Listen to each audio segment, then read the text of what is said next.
नमस्कार मेरे प्रिय साथियों, सुबह के सुकून भरे पल में आप सभी का हायर एजुकेशन वर्ल्ड चैनल को बहुत-बहुत स्वागत है। आप इस वीडियो के स्क्रीन को देखकर समझ गए होंगे मैं किस संदर्भ में बात करने वाला हूँ। तो जी हाँ, मैं बिहार की उच्च शिक्षा संबंधित बिहार असिस्टेंट प्रोफ़ेसर की बात करने जा रहा हूँ। और ये वीडियो के शुरू करने से पहले इस वीडियो को मैं थोड़ा-सा डिस्क्लेमर देना चाहता हूँ। देखिए वीडियो जो है ना न जाने कितने अभ्यर्थियों के लिए जीवनदायी होने वाला होगा। कितने अभ्यर्थियों के लिए हो सकता है ये करियर एनहांस का एक बहुत ही बेहतरीन मौका है, जो कि हाथ से शायद निकल जाता, वो उनको इस वीडियो के माध्यम से शायद उन्हें मिल जाएगा। और इसके बारे में बहुत ज़्यादा क्या ही विशेषण और विशेषता बताऊँ, बस ये समझिए ये एक जीवनदायी वीडियो है, ओके? उनके लिए जो बिहार असिस्टेंट प्रोफ़ेसर के अभ्यर्थी हैं। खासकर वैसे अभ्यर्थी जिनको साक्षात्कार में मौका नहीं मिलने वाला है। आप कहेंगे यह कैसी बात कर रहे हैं साक्षात्कार में मौका नहीं मिलने वाला है, मेरा स्कोर तो 86 है, भला मुझे कैसे नहीं मौका मिलेगा? क्योंकि आप सभी जान रहे हैं कि यहाँ पे जो इंटरव्यू कॉल आ रहा है वो एपीआई बेस्ड होता है। एपीआई बेस्ड मतलब आपका जितना एकेडमिक परफॉर्मेंस इंडेक्स बनता है, उसके आधार पे आपको इंटरव्यू में बुलाया जाता है। और चूँकि मात्र 3 गुना ही अभ्यर्थियों को बुलाया जा रहा है, हाँ, अलग बात है कि 3 गुना की जो बाउंड्री लाइन होती है, उस पर भी जितने लोग होते हैं, 3 गुना बुलाने के लिए जो कट ऑफ मार्क्स निर्धारित होता है, उस कट ऑफ मार्क्स पे भी जितने लोग होते हैं, ऑलमोस्ट सबको इंटरव्यू के लिए बुला लिया जाता है। लेकिन उससे नीचे वाले को नहीं बुलाया जाता है। अब बहुत सारे अभ्यर्थी ये सोच रहे होंगे कि कट ऑफ मार्क्स से मुझे क्या लेना-देना, मेरा तो स्कोर 86 है, भला मुझे क्यों नहीं बुलाया जाएगा? तो देखिए इंटरव्यू आप जब देने जाते हैं, तो वहाँ पे आपके तो सभी नंबर जाँच किए जाते हैं रिसर्च पेपर के। लेकिन आपको नहीं मालूम कि वहाँ किस-किस रिसर्च पेपर के नंबर दिए जा रहे हैं, किस-किस के नहीं दिए जा रहे हैं। अंदर-अंदर एक बहुत बड़ा गेम चल रहा था, बहुत बड़ा खेल चल रहा था, जो कि पूरी तरह से पर्दाफ़ाश हो चुका है और आप नहीं जान रहे होंगे माननीय न्यायालय का एक बहुत बड़ा ऑर्डर आया है और इन्होंने बहुत बड़ा हस्तक्षेप किया माननीय न्यायालय ने, जिसकी वजह से पूरी नियुक्ति प्रक्रिया पर एक गहरा प्रभाव पड़ने वाला है। आप कह रहे होंगे ये कैसी बातें मैं कह रहा हूँ बहकी-बहकी सी, चूँकि मुझे मालूम है आप सभी को कुछ भी नहीं पता। एक्चुअल में उर्दू विषय में कुछ ऐसा सरप्राइज़िंग हुआ है और वो उर्दू विषय सभी विषयों के भूगोल और इतिहास को बदल देने वाला, वो क्या है?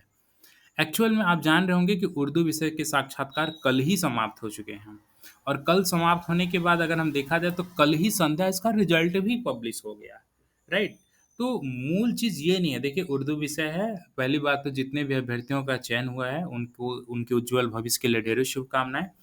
देखिए, इस उर्दू विषय में कुछ बहुत बड़ा घटनाक्रम ये हुआ कि इस विषय में ऐसे भी अभ्यर्थियों को इंटरव्यू कॉल आया है, जिनका इंटरव्यू लिस्ट में नाम ही नहीं था। लगभग ऐसे 7-8 अभ्यर्थी थे जिनका इंटरव्यू लिस्ट में नाम नहीं है और उनको डायरेक्ट इंटरव्यू कॉल आया है। रातों-रात उनको एडमिट कार्ड भेजा जाता है और एडमिट कार्ड भेजे जाने पर सुबह बुला लिया जाता है कि तुम आ जाना सुबह इंटरव्यू देने। तुम्हें इंटरव्यू के लिए बुला लिया गया है। भले ही तुम्हारा लिस्ट में नाम नहीं है लेकिन तुम इंटरव्यू देने आ जाना। आप कहेंगे यह कैसी बात मैं कर रहा हूँ? चलिए मैं इसको थोड़ा-सा डिटेल में बताता हूँ। इसके बाद और भी इस वीडियो में बहुत कुछ ख़ास है।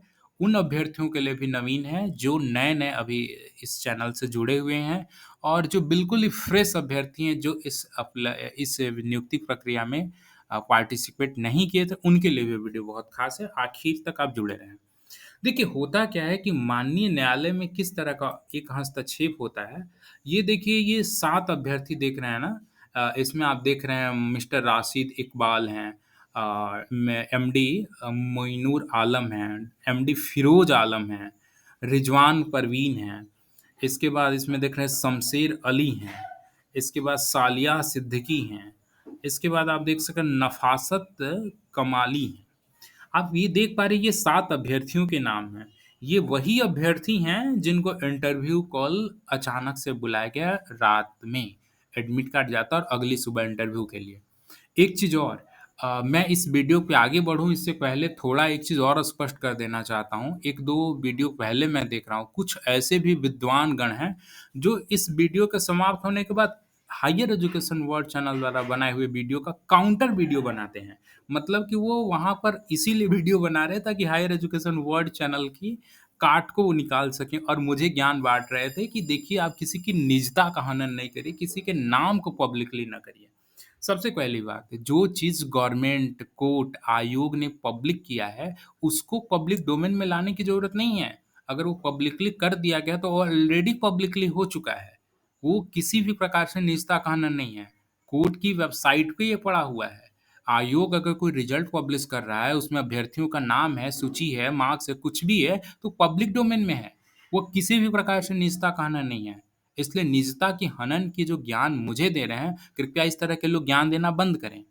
और उन लोगों पे भी बात करेंगे जो इस वीडियो का कटाक्ष प्रस्तुत करते हैं। पहले ये देख ले हुआ क्या है, और जो लोग ये कहते हैं कि कोर्ट केस करने से कुछ नहीं होगा वगैरह-वगैरह, उनके लिए भी आई ओपनिंग है।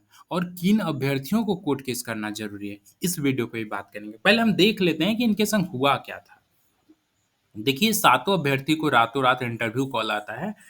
आयोग के अध्यक्ष द्वारा इनके एडवोकेट को फ़ोन किया जाता है। किन? इन सातों अभ्यर्थियों के एडवोकेट को, कि आपके सभी अभ्यर्थियों को इंटरव्यू कॉल के लिए बुलाया जा रहा है। आप बोल दीजिए कल के लिए वो तैयार हैं, इंटरव्यू देने चले आएँगे।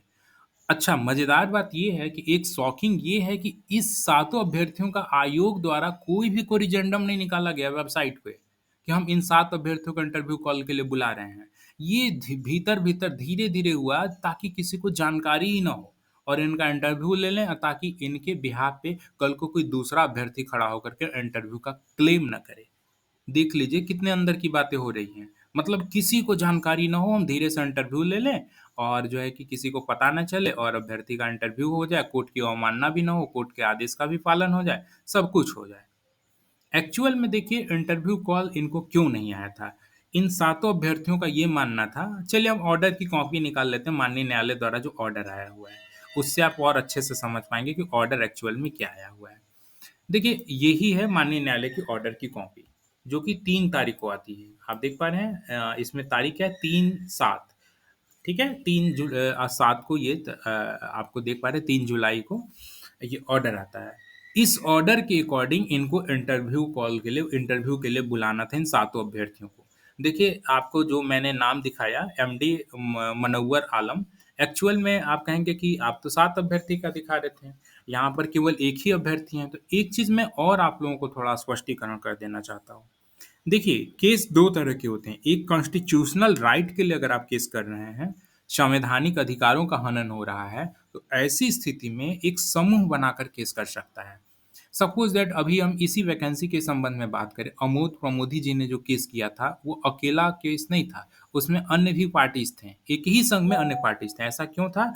क्योंकि वो कॉन्स्टिट्यूशनल राइट का इश्यू था, राइट? कॉन्स्टिट्यूशनल मैटर था।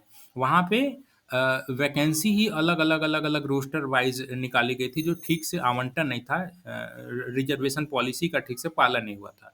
इस वजह से वहाँ पे सभी अभ्यर्थी एक संग मिल कर के केस किए। लेकिन यहाँ पे जो आप देख रहे हैं, जो मैंने आपको फ़ोटोज़ दिखाया, ये 7 अभ्यर्थी हैं, लेकिन इन सातों द्वारा अलग-अलग केस किया गया। देख रहे हैं इनका जो केस नंबर है 10076, 10068, 1007173747569।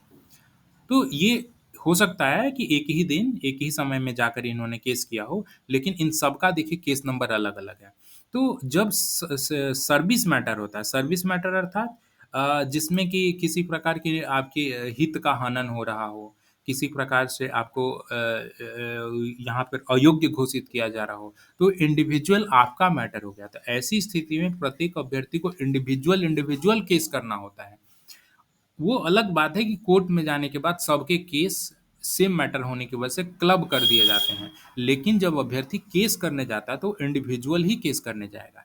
इसीलिए आप यहाँ पे देख पा रहे हैं केवल एमडी मनव्वर आलम का यहाँ पे ज़िक्र है। ओके? किसके अगेंस्ट है? तो state of Bihar, principal secretary Bihar state university service commission, the chairman of Bihar state university service commission, right? चलिए, इसमें वास्तव में था क्या इन अभ्यर्थियों का, जो सातों अभ्यर्थी हैं, इनका क्या क्लेम था? क्यों इनको दोबारा से इंटरव्यू कॉल बुलाया गया? देखिए, एक चीज़ तो आयोग द्वारा शुरू से कुछ ऐसा किया जा रहा है, जो सदा से संदेहास्पद रहा है। ये मेरे लिए भी संदेहास्पद रहा है। ऐसा क्या है? देखिए, जब आप इंटरव्यू देने जाते हैं, तो वहाँ पर आपके सारे पाँचों रिसर्च पेपर का एग्ज़ामिन किया जाता है। जब पाँचों रिसर्च पेपर का एग्ज़ामिन किया जाता है और पहले से जब रिसर्च तो वहाँ पर एग्ज़ामिन करने के बाद एक सादे पेज होते हैं जिस पर आपके क्या-क्या एग्ज़ामिन करने हैं वो सभी चीज़ लिखे रहते हैं। सादे पेज नहीं, उसपे सभी चीज़ लिखे रहते हैं कि अभ्यर्थी का क्या-क्या चीज़ मिलान करना है। तो जब मिलान वहाँ पे किया जाता है तो वहाँ पर टिक मार्क भी लगाया जाता है, हाँ, ये अभ्यर्थी का सही है, ये अभ्यर्थी का सही है, ये अभ्यर्थी का सही है। अब प्रश्न ये उठता है कि इंटरव्यू के पहले अगर यह सब निर्धारित हो चुका है कि किस अभ्यर्थी का क्या-क्या चीज़ सही है और क्या-क्या चीज़ देखना है, तो इसका मतलब तो ये हुआ कि वहाँ पर जो-जो चीज़ें क्रॉस चेक की जा रही हैं, वो फाइनल चेकिंग है और इससे पहले ये तय हो चुका है कि हाँ, ये चीज़ अभ्यर्थी का सही पाया गया है। तो मात्र उसकी हार्ड कॉपी देख कर के उसको सर्टिफ़ाई कर देना है और उसको डन कर देना है। तो इस आधार पे जो-जो इंटरव्यू कॉल के लिए इंटरव्यू कॉल आता है और जिनकी वेरिफ़िकेशन वहाँ पे होती है और जो क्रॉस चेकिंग होता है और पाँचों जनरल पे जब टिक लगाए जाते हैं, तो अभ्यर्थी को क्या लगता है? अभ्यर्थी को ये लगता है कि हाँ, मेरा तो पाँचों जनरल काउंट हो गया। ठीक है, अभ्यर्थी इंटरव्यू देता है, रिज़ल्ट आता है और जब आरटीआई से माँगता है तो उसको क्या पता चलता है कि अरे! मेरा तो एक जनरल नॉन रिकॉग्नाइज्ड है, उसे माना ही नहीं गया। एक जनरल भी एनआर नॉन रिकॉग्नाइज्ड है, बस 3 जनरल माना गया। ये कैसे हो रहा है? मतलब अगर आप पहले ही तय कर चुके थे कि 2 जनरल को हमको काउंट नहीं करना है, तो फिर आप पाँचों जनरल वहाँ पे क्रॉस चेक क्यों कर रहे हैं? मतलब क्या बाद में आप तय कर रहे हैं क्या इंटरव्यू दे देने के बाद कि हाँ, हाँ, इस अभ्यर्थी का ना ये ठीक नहीं लग रहा है, इसको हटा दो, इसको रख लो, इसको हटा दो, इसको रख लो। ये चल रहा है क्या? अगर ये नहीं चल रहा है, अगर आपने पहले से ही तय कर रखा है कि इसके 3 जनरल सही हैं, इसके 2 जनरल सही हैं, तो आप केवल वही 2 जनरल जाँच करिए ना। ये पाँचों जनरल क्यों जाँच कर रहे हैं? और इवन पाँचों जनरल जाँच करने के बाद उसको टिक लगा रहे हैं और अभ्यर्थी ये तक पूछ रहा है कि सर, ये जो पाँचों जनरल आपने जाँच किया सब ठीक है ना? ये सब सही है ना? आप वहाँ पे एश्योरेंस भी दे रहे हैं, हाँ, हाँ, बिल्कुल ठीक है, बिल्कुल ठीक है। और जब रिज़ल्ट आता है और आरटीआई द्वारा अभ्यर्थी माँगता है, तो पता क्या चलता है कि उसके रिसर्च पेपर के नंबर ही काट दिए गए हैं। और कोर्ट में जब अभ्यर्थी इस तरह के केस करते हैं, तो आप क्या कहते हैं कि ये सब्जेक्ट मैटर थे, एक्सपर्ट मेंबर ही तैयार करके गए थे, वो एक्सपर्ट मेंबर के अधीन है, एक्सपर्ट मेंबर ने देखा कि पेपर ठीक नहीं है इसलिए नंबर काट लिया गया है। तो एक्सपर्ट मेंबर जब पहले ही नंबर काट लिए थे, अब आप वहाँ पर टाइम किल क्यों कर रहे थे अभ्यर्थी का रिसर्च पेपर जाँच करके? तो ये तो एक बहुत बड़ा मुद्दा है। तो इस आधार पे ये कर क्या रहे हैं, आप लोगों में से जितने लोग 86 काउंट करके बैठे हुए हैं या 89 या जितना भी काउंट करके बैठे हुए हैं, इनके पास एक सॉफ्ट कॉर्नर क्या है रिसर्च पेपर और एक्सपीरियंस। आपके पीएचडी के नंबर कम नहीं कर सकते हैं, एमए और बीए के नंबर नहीं कम कर सकते हैं। ये नंबर कम कहाँ कर देते हैं? रिसर्च पेपर काट देते हैं। नहीं तो कई लोगों के एक्सपीरियंस भी देखा गया है जबकि counter sign by the registrar है, प्रिंसिपल का सिग्नेचर है, इसके बावजूद रिसर्च पेपर के भी नंबर काटे जा रहे हैं। तो ये 2 पॉइंट जो था इनके लिए सॉफ्ट होल था जिसका जब चाहे तब गला काट दें। तो इस आधार पे करते क्या थे कि जब शॉर्ट लिस्टिंग के लिए जब कट ऑफ मार्क्स निर्धारित करते थे, तो रिसर्च पेपर अभ्यर्थी का कट जाता था तो उसका स्कोर कम हो जाता था। अब अभ्यर्थी अपना सेल्फ कैलकुलेशन किया है कि मेरा 81 बन रहा है और मान लीजिए 76 कट ऑफ गया हुआ है और अगर 4 जनरल कट गए तो सोचिए 8 नंबर इसी तरह कम हो गए। अब बेचारा 76 से चला गया नीचे। अब उसको लग रहा है कि मुझे इंटरव्यू कॉल क्यों नहीं आया? तो ये सब गेम चल रहा था। तो जितने भी अभ्यर्थी आपको ये नज़र आ रहे हैं, ये सातों अभ्यर्थी ये ठीक इसी प्रकार के पीड़ित अभ्यर्थी थे। इनका भी सेल्फ कैलकुलेशन था कि मेरा स्कोर तो बहुत अच्छा बन रहा है, इंटरव्यू कॉल क्यों नहीं आया? तो यही सब गेम उनके संग भी हुआ था। तो ये पहुँच जाते हैं कोर्ट केस करने कि देखिए साहब हम उर्दू विषय के अभ्यर्थी हैं, मेरा स्कोर इतना बन रहा है और इन्होंने मुझे इंटरव्यू कॉल के लिए बुलाया ही नहीं है। अब यहाँ से शुरू होती है पिक्चर। माननीय न्यायालय में बहस होती है, माननीय न्यायालय पूछता है, ठीक है, कि आपने ऐसा क्यों किया? तो ये कहते हैं कि जनाब ये कट ऑफ मार्क्स में ही नहीं थे, कट ऑफ मार्क्स से बाहर थे। तो कट ऑफ मार्क्स से कैसे बाहर थे जी? तो जनाब देखिए एडवर्टाइज़मेंट में एक क्लॉज़ है उसमें सब कुछ दे रखा है कि कैसे मार्क्स निर्धारित होता है। देखिए जज साहब जो ऑर्डर लिखे हैं, ये देखिए मैं आपके समक्ष ऑर्डर की कॉपी खोले हुए हूँ, ठीक है? ये ऑर्डर की कॉपी है जिसमें कि सभी चीज़ें स्पष्ट रूप से लिखा हुआ है। एक चीज़ और बता दूँ आगे बढ़ने से पहले, अब इस तरह के जो भी अभ्यर्थी होंगे उर्दू के बाद, जिनको लग रहा होगा कि मेरा स्कोर बेहतर है और इंटरव्यू कॉल नहीं आ रहा है, तो इस बिहाफ़ पे अगर उनका अपना एपीआई सेल्फ कैलकुलेशन अधिक है और कट ऑफ मार्क्स उससे कम है और इनका इंटरव्यू कॉल इसके बावजूद नहीं आया है, तो अगर वो अफ़ोर्ड कर सकते हैं और वो कोर्ट केस करेंगे तो अब सबको न्याय मिलने वाला है। इंटरव्यू तो आप 100% दे पाएँगे। ठीक है? ये केस नंबर आप याद कर लीजिए। वैसे ये जो ऑर्डर है ना, ऑर्डर की copy higher education word channel के ग्रुप में भी डाल दिया जाएगा और इस वीडियो के डिस्क्रिप्शन में भी कोशिश की जाएगी कि किसी प्रकार लिंक बना करके डाल दिया जाए ताकि आप ऑर्डर की कॉपी डाउनलोड कर सकें। वैसे आप केस नंबर आप देख रहे हैं, आप अपने जिस भी वकील साहब से जाएँगे, केस नंबर का ज़िक्र करेंगे तो उस आधार पे वो ऑर्डर निकाल लेंगे। देखिए केस नंबर क्या है? 10068 ऑफ 2014। और भी केस नंबर मैं सातों अभ्यर्थियों का आपको दिखा देता हूँ ताकि उस आधार पे आप निकाल पाएंगे। देख लीजिए, इसके बाद सारी स्थिति बताता हूँ, आप एक बार केस नंबर देख लीजिए। 10076 है, 10068 है, 10071 है, 10073 है, 10074, 10075, 10069। ये ही है टोटल केस नंबर, राइट? तो इस केस नंबर के आधार पे आप किसी भी केस को ओपन करते हैं, CWJC ऑब्लिक इतना ऑब्लिक 2024, इस आधार पर आपको ऑर्डर की कॉपी मिल जाएगी और उस बिहाफ पे आप अपने अपने केस को क्लेम करते हैं। इंटरव्यू कॉल नहीं आता है तो आपको इंटरव्यू का भी मौका मिल जाएगा। चलिए, अब हम दिखाते हैं कि इस ऑर्डर में हुआ क्या था। और भी बहुत सारे मुद्दों पे बात करनी बाकी है, आप अंत तक वीडियो पे बने रहिए। और देखिए एक चीज़ और, मैं आगे बढ़ूँ इससे पहले अगर वीडियो पसंद वगैरह आता हो तो इसको लाइक कर दिया करें, ठीक है? और ये वीडियो तो अन्य तक ज़रूर शेयर करें ताकि सबको पता चले, अपने अपने अधिकार को वो ले सकें अगर उनके संग किसी प्रकार का अनजस्टिस हो रहा है तो। और चैनल को सब्सक्राइब भी कर दें ताकि आपको समय पे सब वीडियो उपलब्ध होते रहें। तो देखिए इसमें हुआ क्या है कि इसमें जब साहब जब पूछते हैं कि आपने कैसे-कैसे क्या किया, तो ये काउंटर फाइल जो सरकार की तरफ से किया जाता है, आयोग की तरफ से किया जाता है, उसमें पूरा दिखाते हैं। देखिए इसमें ऊपर की चीज़ें बहुत ज़्यादा यूज़फुल नहीं है, तो मैं सीधे मुद्दे की ओर आपको लेके चलता हूँ। तो ये दिखाते हैं कि देखिए साहब ये है मेरा एपीआई स्कोर निर्धारित करने का और इसके आधार पे ये जो है कट ऑफ मार्क्स पे नहीं आते हैं।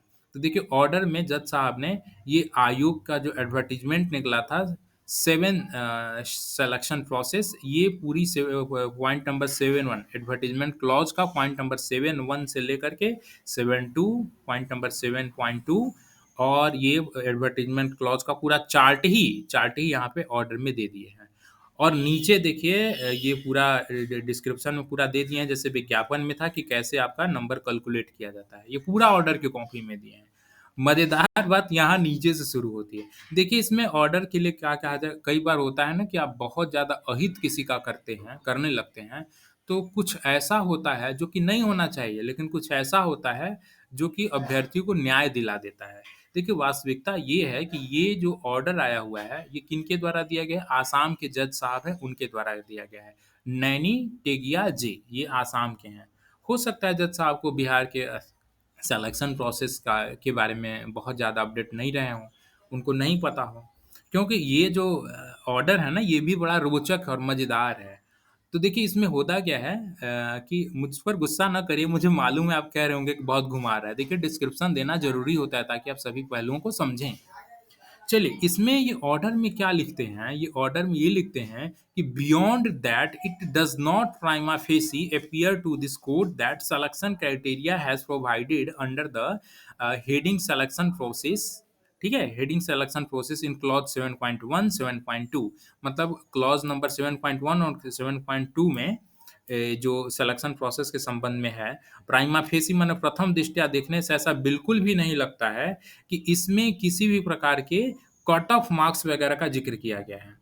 ठीक है? ये स्पष्ट क्या कह रहे हैं कि जो 21/9/2020 को एडवर्टाइजमेंट निकला था, उसमें किसी प्रकार से कट ऑफ मार्क्स वगैरह का तो ज़िक्र है ही नहीं। देखिए वही आगे कह रहे हैं कि manner prescribes any cut off marks for appearing of the candidate in the interview for selection for the post of assistant professor in the term of advertisement dated 21/9/2020। मतलब यहाँ पे तो कोई कट ऑफ मार्क्स का निर्धारित किया ही नहीं गया है। अब देखिए वास्तविकता ये है, भला आयोग भी कैसे कट ऑफ मार्क्स पहले जारी कर देगा?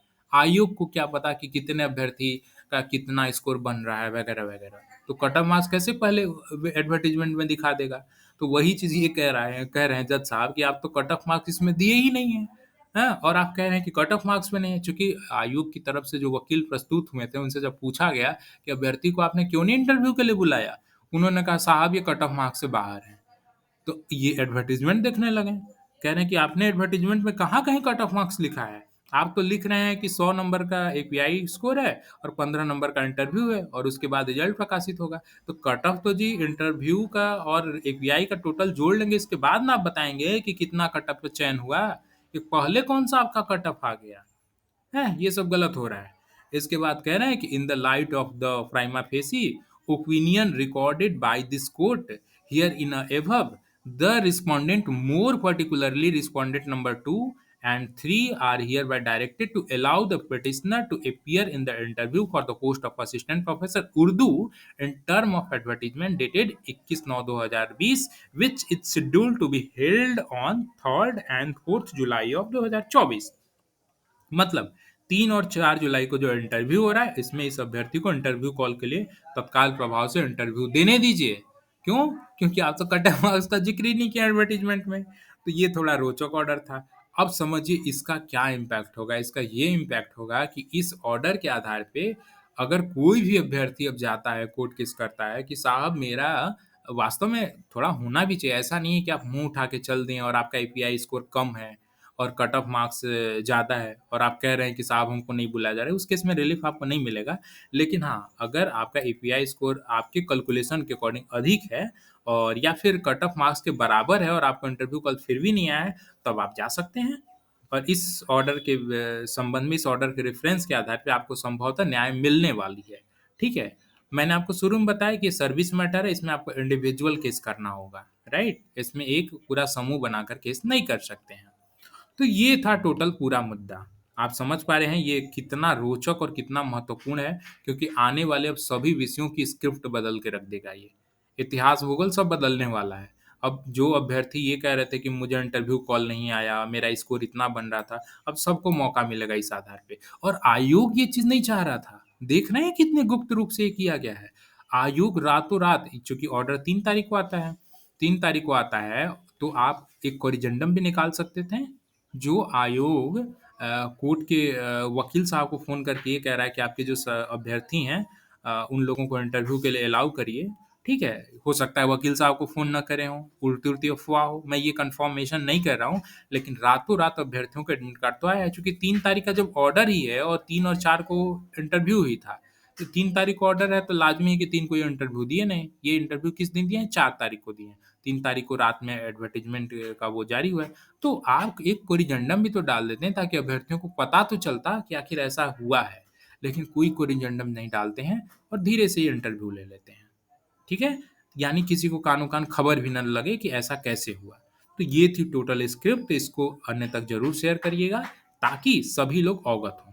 चलिए एक चीज़ को और यहाँ पे मैं थोड़ा-सा चलते-चलते एक स्पष्टीकरण दे देता हूँ। देखिए कुछ अभ्यर्थी हैं महानुभाव, जो हायर एजुकेशन वर्ल्ड चैनल का जब वीडियो बनता है, उसके ठीक बाद वो टपक पड़ते हैं और इसका काउंटर वीडियो बनाते हैं कि चैनल द्वारा ये गलत किया गया। पहला क्या था कि चैनल द्वारा किसी की निजता का हनन हुआ। अरे भाई किस प्रकार की निजता? जो चीज़ पब्लिक डोमेन में आ गई है उससे किसी प्रकार की निजता का हनन नहीं हो रहा है। और जो चीज़ गलती की जा रही है अगर उस चीज़ की उस खामियों को नहीं दिखाया जाएगा तो उसके भुक्तभोगी भविष्य के भी अभ्यर्थी होंगे। जो भविष्य में इंटरव्यू देने वाले हैं वो भी। और कहा जाता है ना, एक कहावत है कि शेर के मुँह में जब खून लग जाता है ना तो वो हिंसक हो जाता है। ठीक है? तो वही चीज़ है, जब यहाँ पर अगर इस तरह के घोल-घाल होने लगेंगे तो आने वाले भविष्य में भी अगर किसी प्रकार की नियुक्ति प्रक्रिया आती है तो वहाँ पे भी तो ये चीज़ें होंगी। और एक चीज़ और मैं अपडेट कर दूँ आपको कि फ्यूचर में 100% ऐसा है कि असिस्टेंट प्रोफ़ेसर की वैकेंसी आने जा रही है। संभवतः वो 2025 में ही आ सकती है। और एक चीज़ और, गेट की भी परीक्षा बिहार में होने जा रही है। अभी कल के ही पेपर में निकला हुआ था कि 2000 इसी 24 में ही जुलाई के 3rd वीक में, इसी जुलाई के 3rd वीक में बेट की परीक्षा का कैसे-कैसे निर्धारण होगा, सिलेबस क्या होगा, तमाम मुद्दों पर वो लोग आपस में डिस्कस करेंगे। ये भी डिस्कस करेंगे कि बेट की परीक्षा किसके द्वारा ली जाए, Bihar state university service commission ही बेट को ले या फिर बिहार स्कूल एग्ज़ामिनेशन बोर्ड ले। तो ये सब भी निर्धारण करना है कि बेट की परीक्षा लेगा कौन। तो 1 से डेढ़ महीने के अंदर ही आपको बेट की परीक्षा का संभवतः एडवर्टाइज़मेंट भी आपको देखने को मिल सकता है। ठीक है? बिट क्या है? नेट का सब्स्टिट्यूट है, जिनको नेट नहीं निकल पाया है, उनके लिए वो बिट बेनिफिशियल होगा। ये अलग बात है कि नेट से आपको जब भी नंबर मिलेगा, थोड़ा कम मिलेगा। अगर मान लीजिए नेट को 5 नंबर मिल रहा है एपीआई इंडेक्स में, तो बिट को संभवतः 3 नंबर मिलेगा। अगर नेट को 7 नंबर देते हैं, आने वाले भविष्य में जो वैकेंसी निकलेगी, तो संभवतः बिट को वहाँ पे 5 नंबर, 4 नंबर ऐसे दे सकते हैं। तो जिनका नेट नहीं निकला हुआ है, वो बिट निकाल कर के अपनी एपीआई को एनहांस कर सकते हैं, राइट? तो ये आपके लिए अपडेट है। जो नए अभ्यर्थी हैं, जो इस इंटरव्यू प्रोसेस में शामिल नहीं हुए हैं या जिनका चयन नहीं हो पाएगा किसी कारणवश, तो उनके लिए लेटेस्ट अपडेट है। बिहार के असिस्टेंट प्रोफेसर के संबंध में। बिट बिहार एलिजिबिलिटी टेस्ट ये केवल राज्य की पात्रता परीक्षा है, इसलिए इसका लाभ आपको राज्य में ही केवल मिलेगा। इसके आधार पे राज्य के असिस्टेंट प्रोफेसर की जो नई नियुक्ति निकलेगी, उसमें आपको बेनिफिट मिलेगा। चलिए, हम उन महानुभाव पे बात कर लेते हैं जो हायर एजुकेशन बोर्ड चैनल के काउंटर में वीडियो बनाते हैं। उनका 2 क्लेम था, तो मुझे लगा कि चलो उस पे भी थोड़ा-सा स्पष्टीकरण चलते-चलते दे देना चाहिए। एक ये था कि जो जैसे मैंने पिछले वीडियो में आपको एक अभ्यर्थी के बारे में दिखाया था, वो कौन थे? रामोदय सर कोई थे, जिनका कि साइकोलॉजी में चयन हुआ था, ठीक है? शुरुआत में उनको हाँ, यही है देखिए, जो प्रोविज़नल लिस्ट निकली थी सीरियल नंबर 228 में उनको इनएलिजिबल किया गया था और बाद में उनको एलिजिबल कर दिया गया। तो ये था कि इनको बाद में एलिजिबल कैसे किया गया, एक बार जब इनएलिजिबल किया गया तो। तो वहाँ पे काउंटर वीडियो क्या बनाया जाता है कि देखिए ना, इसका सब कुछ छूट गया था, ये मानवीय चूक थी और इस वजह से इनको एलिजिबल किया गया, जबकि इस अभ्यर्थी को प्रताड़ित किया जा रहा है। देखिए, सबसे पहली बात, यहाँ पर किसी अभ्यर्थी को केंद्र बिंदु बना कर के वीडियो बनाने का कोई मूल उद्देश्य नहीं है। हायर एजुकेशन वर्ल्ड चैनल का मूल उद्देश्य है कि जो आयोग द्वारा कारनामे किए जा रहे हैं या बैकडोर से किए जा रहे हैं, उन चीज़ों को स्पष्ट रूप से ले आना। अन्यथा जो यहाँ पे नज़र आ रही है, वही तो हम लोग दिखा सकते हैं। भीतर-भीतर क्या चल रहा है, क्या पता? लेकिन जो चीज़ें कम से कम दिख रही हैं, वो तो दिखाना चाहिए। अब एक चीज़ देखिए, यहाँ पे इनएलिजिबल कितने लोग हैं, न जाने कितने लोग हैं, लेकिन मौका किसको मिला? रामोदय सर को मिला। अच्छा कि एक आर्गुमेंट क्या था कि एक्चुअल में इनका सब कुछ था, मानवीय त्रुटिवश आयोग इनएलिजिबल कर दिया था। तो क्या फिलॉसफी में वो मानवीय त्रुटि नहीं आई नज़र, जो अभ्यर्थी ये कोर्ट केस किया है? फिलॉसफी में आपकी जानकारी के लिए बता दूँ, फिलॉसफी में एक रिजल्ट रोका गया है। जानते हैं क्यों रोका गया है? क्यों इसलिए रोका गया है, क्योंकि अभ्यर्थी का यह क्लेम था कि साहब मैंने आवेदन में एनसीएल वगैरह सब कुछ लगा रखा है और आयोग कह रहा है कि एनसीएल आपने लगाया ही नहीं है। अच्छा, मज़ेदार बात ये है कि आयोग कैसे इतने ब्लंडर चूक कर रहा है, जबकि यहाँ पे अपना यूज़र आईडी और पासवर्ड डाल के जब आप यहाँ पे अपना फॉर्म ओपन करेंगे, तो सब कुछ नज़र आता है कि आपने क्या-क्या लगा रखा है। तो जो चीज़ें विज़ुअल हो, इसके बावजूद आप ये सिरे से खारिज कर दें कि आपने ये डॉक्यूमेंट नहीं लगाया, ये हास्यास्पद है। और यही नहीं, एक अभ्यर्थी नहीं, आपने इसी चैनल पे नीरज जी का इंटरव्यू देखा था, जिनका कि चयन हो चुका ऑलरेडी। उनके साक्षात्कार अनुभव को आपने सुना। पिछले ही 2-3 वीडियो पिछले ही नीरज जी का वीडियो अपलोड है इस चैनल पे। उनके संग क्या हुआ था? उन्होंने कितना लंबा संघर्ष किया, तब जाकर के आयोग कहीं न कहीं माना कि हाँ, आपके संग इस तरह की चूक हुई है। तो तब माना जब एक तरह से वो माननीय न्यायालय के गोद में वो जा चुके थे और आयोग को पूरी तरह से पता चल चुका था कि ये अभ्यर्थी कोर्ट केस करने जा रहा है। तब जाकर के उनकी चूक को सुधारा गया। तो प्रश्न ये है कि यहाँ पर इनएलिजिबल देखिए वास्तव में कोई नहीं है। अगर किसी को एलिजिबिलिटी साबित करने का एक बार मौका मिल जाए ना, तो वो बादल फाड़ करके धरती आसमान एक करके वो अपनी एलिजिबिलिटी ज़ाहिर कर देगा। लेकिन प्रश्न है यहाँ पे यूनिफ़ॉर्मिटी का, एकरूपता का, समरूपता का। जिस प्रकार से इंडिविजुअल 2-4 अभ्यर्थी को एलिजिबल कर दिया जा रहा है इनएलिजिबल होने के बाद, तो एकरूपता होनी चाहिए ना। एलिजिबिलिटी ज़ाहिर करने का, अपनी एलिजिबिलिटी साबित करने का सबको मौका मिलना चाहिए। ऐसा क्या है कि 1, 2, 3 अभ्यर्थी को आप एलिजिबल कर दे रहे हैं और बाकी को एलिजिबिलिटी साबित करने का मौका नहीं दे रहे हैं और शुरुआत में कह रहे हैं कि आप नो नेट हैं, नो बेट हैं, नो पीएचडी हैं। हाँ, और अच्छा वो छोड़िए ना, ये 897 जो नंबर हैं, ये हिमांशु जी हैं, जिनका चयन हुआ है और उनको क्या कहा गया था? Eligible under EWS. क्यों भाई? क्योंकि freedom fighter benefited will be not awarded as certificate. मतलब ये फ्रीडम फाइटर का सर्टिफिकेट इनका काउंट किया ही नहीं गया था, इसलिए इनको ईडब्ल्यूएस कैटेगरी में चयन किया गया। और इनका रिजल्ट आप किस में देते हैं? इनका रिजल्ट आप देते हैं फ्रीडम फाइटर कैटेगरी में। इन्होंने भी केस किया है। इनके केस में आप क्या करेंगे? यही तो देखना रोचक है कि इनके केस में आप कैसे आर्गुमेंट देते हैं। सच कहिए तो आयोग पूरी तरह से फंस चुका है। इतने ब्लंडर मिस्टेक होते हैं क्या? ये कोई तरीका है? अभ्यर्थी का ईडब्ल्यूएस में फ्रीडम फाइटर में है ही नहीं और आप उसको ज़बरदस्ती फ्रीडम फाइटर बना दे रहे हैं और उसको न जाने कौन-सा विश्वविद्यालय दे दे रहे हैं, जो कि उसकी प्रेफ़रेंस के एकदम इतर है। अगर आप जबकि मेरिट में वो टॉपर अभ्यर्थी है, तो ऐसा-ऐसा हो रहा है। तो प्रश्न ये है कि एलिजिबिलिटी का मौका आप चुनिंदा लोगों को दे रहे हैं। ये यूनिफ़ॉर्मिटी का उल्लंघन है, यह एकरूपता का उल्लंघन है। यह तो सब जानता है कि यहाँ पे देखिए, यहाँ पे कोई भी इनएलिजिबल नहीं है। आप जिसको भी 5 पॉइंट सर्टिफ़िकेट या थोड़ी-थोड़ी कारणों से छाँट दे रहे हैं, अगर उनको एक बार अपनी एलिजिबिलिटी साबित करने का मौका मिले, तो सब अपनी एलिजिबिलिटी साबित कर सकते हैं। सारे ही सक्षम हैं अपनी एलिजिबिलिटी साबित करने में, ठीक है? और एक चीज़ और यहाँ पे उर्दू विषय में देखने को मिला, एलिजिबिलिटी की बात हो रही है, तो चलिए एक चीज़ और मैं आपको रोचक दिखा देता हूँ। ये देखिए उर्दू विषय के ही संबंध में जो औपबंधिक सूची निकली थी, आपको भी मालूम है कि इस नियुक्ति प्रक्रिया में एमफिल का कोई ज़िक्र नहीं है। एमफिल पर कोई नंबर दिया ही नहीं जा रहा है। तो अब देखिए आयोग द्वारा क्या कहा जा रहा है कि अभ्यर्थी, ये देखिए औपबंधिक सूची है, ये उर्दू विषय की ही औपबंधिक सूची है। ये देखिए इसमें रोचक किस्सा क्या है, इसमें ये है कि संलग्न पीएचडी प्रमाण पत्र में यूजीसी रेगुलेशन 2009 के प्रावधानों के अनुपालन का उल्लेख नहीं है। मतलब जो पीएचडी का प्रारूप अभ्यर्थी ने दिया है, वहाँ पे किसी प्रकार से रेगुलेशन 2009 का ज़िक्र नहीं है।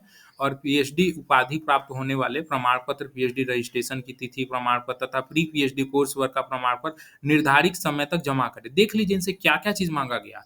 प्री पीएचडी रजिस्ट्रेशन की तिथि का प्रमाण पत्र माँगा गया, प्री पीएचडी कोर्स वर्क का प्रमाण पत्र माँगा गया, सब कुछ माँगा गया। रिजल्ट क्या निकलता है? अप्राप्त, मतलब अभ्यर्थी ने कुछ दिया ही नहीं।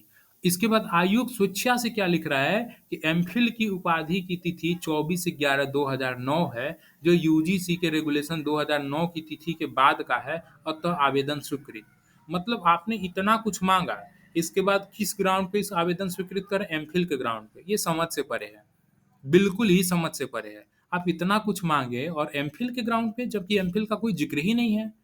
एमफिल को तो यहाँ पर नंबर ही नहीं मिल रहा है। फिर एमफिल के आधार पे आपने ये मान लिया कि अभ्यर्थी रेगुलेशन 9 से है या नहीं है, वगैरह-वगैरह। ये एक केस नहीं है, ये देखिए औपबंधिक सूची में आप जाएँगे उर्दू विषय की, ये 47वें नंबर पे, आगे बढ़ते हैं तो और भी इस तरह के मैंने केसेस देखे थे। और ये देखिए 108 नंबर पे इनका भी वही चीज़ है। संलग्न पीएचडी प्रमाण पत्र में यूजीसी रेगुलेशन 2009 के प्रावधानों के अनुपालन का उल्लेख नहीं है, अतएव रेगुलेशन 2009 के प्रावधानों के अनुरूप पीएचडी उपाधि प्राप्त होने का प्रमाण पत्र एवं पीएचडी रजिस्ट्रेशन की तिथि का प्रमाण पत्र निर्धारित समय तक जमा करें। मतलब पीएचडी का रजिस्ट्रेशन माँग रहे हैं, 2009 के प्रावधानों के अनुरूप उपाधि प्राप्त होने का, यानी कि 2009 के अनुरूप जो 11 पॉइंट सर्टिफिकेट होते हैं, कहीं न कहीं वो सब माँगा जा रहा है। यहाँ पे भी देखिए अप्राप्त है। और यहाँ पे आप क्या कर रहे हैं कि एमफिल की उपाधि जून 2009 का है तथा पीएचडी की उपाधि वर्ष 2016 का, अतएव आवेदन स्वीकृत। तो फिर आप माँगे क्यों? उस समय आपको नज़र नहीं आया क्या? ये कैसे अभ्यर्थियों को फिर आप क्या बैकडोर से बाद में? अच्छा, इन लोगों का मज़ेदार बात ये है कि एकदम ही अप्राप्त है, कुछ प्राप्त ही नहीं है। पहले के औपबंधिक सूची में आप देखेंगे कि अभ्यर्थी द्वारा अगर कोई किसी प्रकार का एप्लीकेशन भी लिख करके दिया जा रहा है या आर्ग्यूमेंट प्रस्तुत किया जा रहा है कि साहब हमने ये चीज़ दिया है, ये चीज़ दिया है, आप उसे अच्छे से देखिए, तो वो भी इसमें ज़िक्र होता था कि अभ्यर्थी द्वारा इस चीज़ के होने के संबंध में ऐसी आवेदन दी गई है। लेकिन यहाँ पे कुछ भी नहीं, अप्राप्त। और देखिए यहाँ पे सीधे इनको एलिजिबल कर दिया गया, क्या? कि एमफिल की उपाधि 2009 का है तथा पीएचडी उपाधि 2016 का, अतएव आवेदन स्वीकृत। जब एमफिल का ज़िक्र ही नहीं था, तो एमफिल के आधार पे आप कैसे मतलब ये कर रहे हैं? आपको पहले नज़र नहीं आया क्या? और अभ्यर्थी की तरफ से कोई ऐसा कुछ भी प्रस्तुत नहीं किया जा रहा और ये स्वीकृत आप कर ले रहे हैं। तो ये सब जो है ना यूनिफ़ॉर्मिटी, जो समरूपता का अभाव है, जो एकरूपता का अभाव है, जो सबके संग आप समान रूप से एक जो कॉमन एजेंडा के तहत आपको चलना चाहिए, वो जब चीज़ें नहीं नज़र आ रही हैं, तो बिल्कुल ये संदेहास्पद तो है। नो डाउट ये वैकेंसी अब संदेहास्पद है। खैर, इस पे निर्णय आपको लेना है और मुझे लगता है कि हायर एजुकेशन वर्ल्ड चैनल द्वारा आपको इतना ज़्यादा जागरूक किया जा चुका है कि अपने अधिकारों के प्रति आप स्वयं भी सजग हो चुके हैं। तो अब मुझे लगता है कि आपको अब बहुत ज़्यादा सचेत या सजग करने की ज़रूरत नहीं है। तो इसलिए अब आने वाले समय में शायद ही आपको हायर एजुकेशन वर्ल्ड चैनल के नज़दीक समय में वीडियो उपलब्ध हों। क्योंकि मुझे लग रहा है जितनी जागरूकता देनी थी मैं आपको दे चुका हूँ, आप सभी जागरूक हो चुके हैं। हाँ, बहुत सारे ऐसे मेरे व्यूअर हैं जो फॉरेन कंट्री से हैं, यूएसए से, जर्मनी से और अन्य-अन्य भी देशों से, जहाँ पर कि आयोग की वेबसाइट ओपन ही नहीं होती है। तो इस तरह के अभ्यर्थी जो इस वीडियो चैनल के माध्यम से अपडेट होते रहते हैं, तो उनको यही कहना है कि आप व्हाट्सएप ग्रुप में जुड़ जाइए या फिर कोई भी डायरेक्ट अगर हायर एजुकेशन वर्ल्ड चैनल से जुड़ना चाहते हैं, तो व्हाट्सएप ग्रुप में जुड़ जाइए। डिस्क्रिप्शन में और कमेंट में व्हाट्सएप ग्रुप का लिंक दिया हुआ है। उसके माध्यम से आप direct hire education world channel से जुड़ सकते हैं, ताकि आपको आने वाले समय में सभी सूचनाएँ समय पर उपलब्ध हों। वीडियो मुझे मालूम है बहुत लंबा बन चुका है, लेकिन मेरी मजबूरी थी आपको सभी सूचनाएँ अपडेट करनी थी।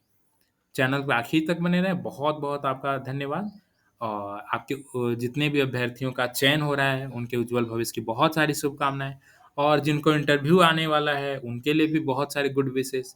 तो फाइनली आप सभी के लिए अच्छा, चलते-चलते एक चीज़ और मैं यहाँ पे स्पष्ट कर दूँ, बहुत सारे लोगों को ये लग रहा है कि हायर एजुकेशन बोर्ड चैनल द्वारा कोई आवाज़ उठा करके किसी को रोका जा रहा है या फिर आयोग के संबंध में कुछ उनका काला चिट्ठा खोला जा रहा है, तो ये किन लोगों को ये तकलीफ़ हो रही है? ये 2 ही प्रकार के लोगों को तकलीफ़ हो सकती है, या तो उसी बैक डोर से वो अपनी एंट्री चाहते हैं, उन्हें तकलीफ़ हो सकती है कि आयोग के बारे में यहाँ पे सभी चीज़ें स्पष्ट की जा रही हैं, और दूसरा उन लोगों को तकलीफ़ हो सकती है जिनका रिज़ल्ट प्रकाशन हो चुका है। क्योंकि उनको लग रहा होगा कि अब मेरा क्या? मेरा तो रिज़ल्ट आ गया, मुझे इससे क्या होगा? आयोग के बारे में कुछ गलत चीज़ें या फिर कुछ लूप होल ऐसे उजागर होंगे तो हो सकता है मेरा रिज़ल्ट प्रभावित हो।